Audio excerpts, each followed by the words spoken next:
Hey, what's up, Boxers? This is part 2 of how to make a simple driving game with Buildbox video series. I hope you enjoyed part 1. Let's go ahead and jump into it. So let's start by making the camera follow the character. So I'm going to select the camera here in our outliner, and then I'm going to go over here to position follow, and I'm going to select character. Okay, now the position of the character is going to be followed by the camera. Next, we're going to do rotation follow, and this one we're going to do game path because we're going to add twists and turns to our game path, and I want to be able to twist and rotate and be able to see the path as well. Okay, so this looks really good. I like it. I like what I'm seeing. The camera is following the character, and that's great. Now, what I also want to do is I feel like it's a little bit too close up, and so I want to back off a little bit. So I'm going to exit out of preview, and I'm going to change the field of view to 100. Okay, and let's press play. And then, wow, okay, already I like the look of this a lot better. So let's go ahead and let's keep the field of view 100, so we're going to be able to see a lot more. Okay. Awesome. So now let's make it so that we can turn this car left and right and swerve around. So I'm going to double click on my main vehicle here, and go into the main vehicle's node map. This is the node map. And we're going to add some controls, and we're going to add in a touch rotate. Okay, so we'll hook up the touch rotate. And the way we want to hook up the touch rotate is we want to change the Y to 0 because we don't want to rotate it along the Y-axis. And then we also want to change the sensitivity to 0.3 for the touch rotate, so that it's not going to rotate as fast. It's going to be nice and smooth. And then if we're going to rotate the vehicle, we want to select the move node and follow the rotation. Okay, so following the rotation is going to allow us to swerve and follow the gameplay. And then later we're going to increase the speed by collecting points, but we'll do that later. Okay, so press play.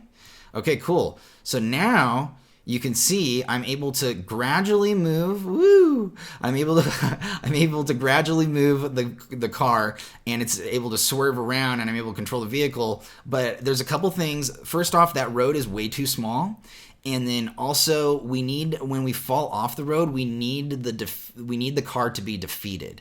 So let's start by making the road a little bit bigger. So let's go here to the start of our scene.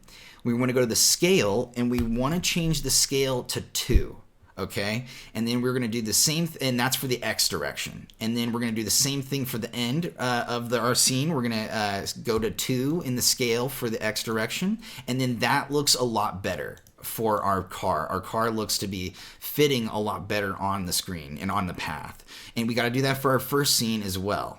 Okay, so we're going to, select our start scene, the start of our scene, and do 2 for the scale on the X direction, and do 2 for the end of our scene in the scale of the X direction too. All right, let's go ahead and let's check that out. All right, that's looking a lot better. And right now it's not much of a challenge. It's very easy, but wait till we start collecting points and it gets faster, and wait till we start adding twists and turns. That's when it's going to start getting harder.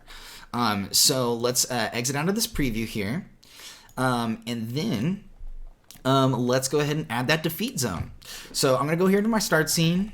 I'm going to go ahead and grab this cube. I'm going to name it defeat zone. Okay, and we're going to name we're going to change the collision group here to enemy. And then we're going to make sure the physics is static.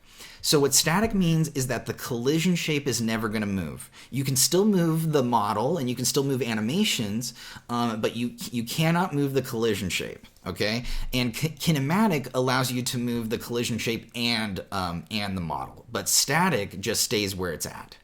Okay, so we're gonna make it static. Let's go ahead. Let's bring in our defeat zone into our game. Let's zoom in here. I want to bring it down just a little bit below our path, so our path is just kind of rising up into the air a little bit.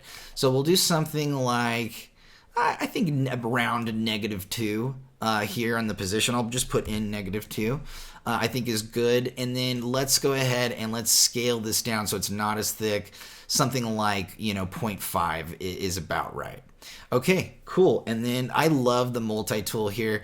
You just rotate this around and then you can just stretch this any way you want, which is so nice when you're developing, honestly, because you get to just position things exactly how you want, which just makes it so much easier. Next, we're going to change the color of this defeat zone. So select the defeat zone over here on the left, go to the 3D model, select color, and then you can go with something like iron or something, maybe tungsten is probably, I like tungsten, which that almost kind of sounds weird, but yeah, it's a good color. So let's go ahead, let's go to a 1, and you know what you can do is you can copy this one and just hit Command C or Control C, select scene, your next scene, and hit Command V or Control V and paste it in, and then there we go. So we'll make this now a little bit longer. We'll also select the end of our scene, and we'll move it up a little bit here, and also let's go ahead and move it a little bit to the side. Let's add a little bit of a curve here to our first scene, and heck, you can even rotate the path a little bit to the side if you want to get really crazy. Okay, so now we've got this defeat zone, and let's see what happens. So we fall off our path, and oh boom, we land right on the defeat zone, but we're able to freely move around on the defeat zone, and that's probably not what we want. So let's go ahead and let's fix that. Let's make it so that the defeat zone destroys the character. And I also changed my mind. I want to make it so that the defeat zone is -3 underneath the path. So I'm going to go ahead and grab these defeat zones and do -3 under the position. Oops, I did +3. Do -3 so that it's a little bit more of a gap. I wanted the path to be a little bit higher off the ground. Okay, so let's go over here into our main vehicles node map. And now we're going to go ahead and make it so that this ground defeats the character. So we're going to go over here to actions. We're going to bring out an if collide node. Then we're going to hook up the if collide node to created. We're going to change the collision shape here to hull. And then we also want to choose a sphere again. So we'll go ahead and click sphere and then save that. And then we want the affected asset to be enemy. So whenever we run into an enemy, we want to do something. That's how the logic works. So the rule of thumb with if collides with enemies is you want the scale to just be slightly bigger in the Y, or just be slightly bigger like in the scale, just because it makes it so that the collision with the enemy is more easily registered by Buildbox and your phone, and just the game, it registers it more easily. So what I'm going to do is you don't have to do very much. I'm just going to do like 0.73, and then I'll do 0.55 or 0.65. Something like that, and that it doesn't have to be very much, but now that scale is just slightly bigger, and so it's going to hit the ground and it's going to register very easily. Next, let's go ahead and let's bring it into defeat node, drag it in here. So if we collide, we want to defeat the character, and then also we want to set off an event. For the set off in a game over event. We're also going to use a delay node as well. So we're going to go ahead and bring in a delay node. And you can just search delay up here at the top bar, and then grab a delay node, and we're going to change the delay to 1.5 seconds. And the way this works, the way the logic works, and you want to hook it up so that it defeats, goes to the delay node, and then goes to the game over event. And the way the logic works here is when you collide with an enemy, it's going to defeat the character. We're going to have a little bit of like an explosion happen, and we're going to add that later, and it's going to happen up above here. And then once that explosion is done, right, and we give a 1.5 second delay to let that explosion play out, then we set off the game over event, and we end up starting our game over. Okay, so let's go ahead and let's just test to make sure that that is working. So we fall, and then boom, our character disappears. So we're defeated now. But we need a way to restart our game. So let's go ahead and let's do that. So I'm going to go over here to our mind map. I'm going to right click anywhere in this space, just right click and then add a new UI screen. And you can also drag a new UI just from here to the left and drag it out into your scene. This one I'm going to call 3D World UI. 3D World UI. And then this one I'm going to call Game Over UI. Game Over UI. And I'm just typing that in over here in the upper right hand corner. And then what I'm going to do is I'm going to hook up this 3D World UI to this UI here, and then we're going to get this 3D World UI to send us over here to the Game Over UI so we can restart our game. So let's go ahead and let's double click into our 3D World UI. This gives us a UI. Let's grab an event observer, and this is going to help us observe that Game Over event that we're triggering, and we're going to call this Game Over.